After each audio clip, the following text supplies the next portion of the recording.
Welcome to Auntie Didi's Tales from the Motherland, where the animals talk, the sky remembers, and every story holds a little bit of magic. Tanzania is home to Mount Kilimanjaro, the tallest peak in Africa, and the vast Serengeti Plains. It is a land of beauty, song, and rich traditions. My story today is from the beautiful country of Tanzania. There, in a small village near Arusha, lived a boy named Juma.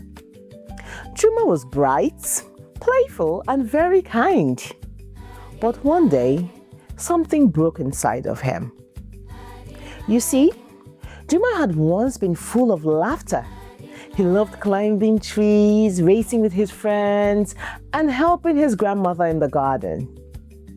But one day he had a big fight with his best friend Musa. Musa had broken Juma's handmade wooden drum.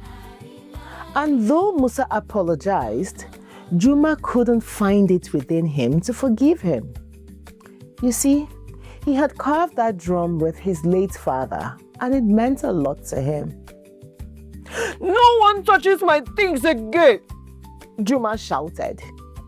And from that day, he refused to speak to Musa. It soon became a pattern for Juma, holding grudges. He would refuse to forgive or speak to anyone who offended him, no matter if they apologized.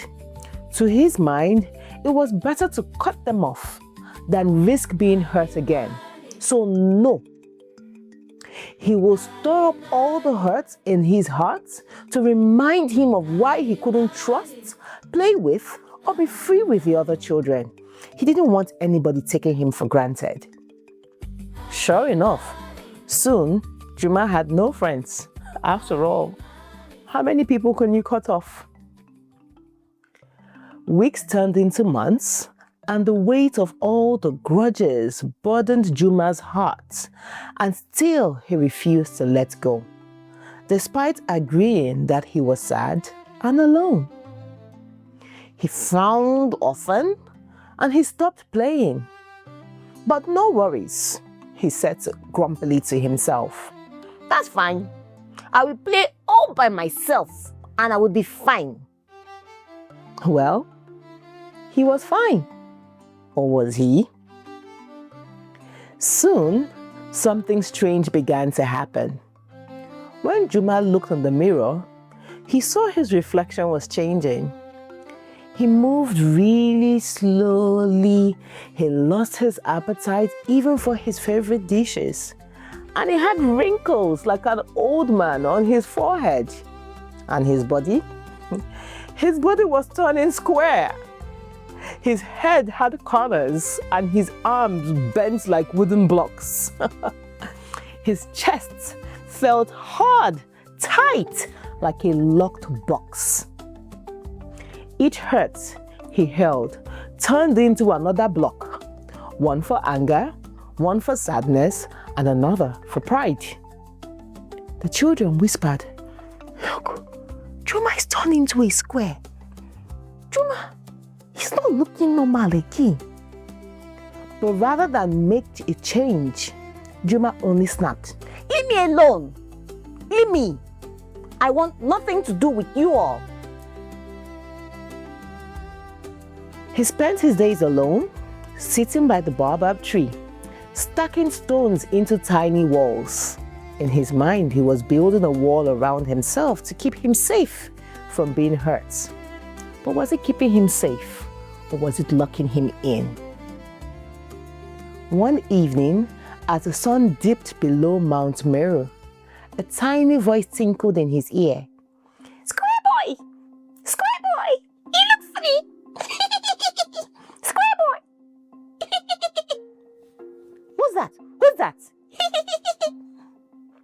"Why are you sitting by your own? All by yourself? Have you no friends?"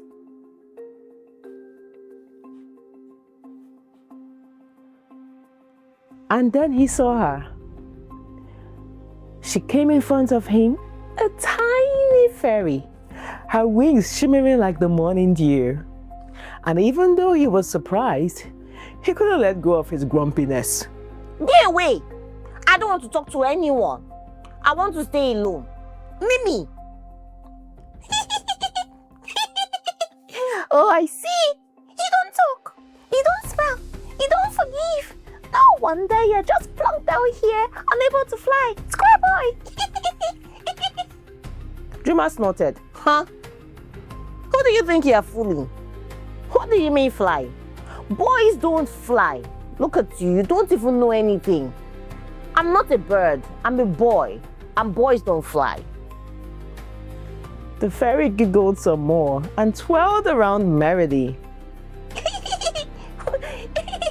Well, neither am I. I'm not a bird, but I have a light and happy heart. It gives you wings, you know.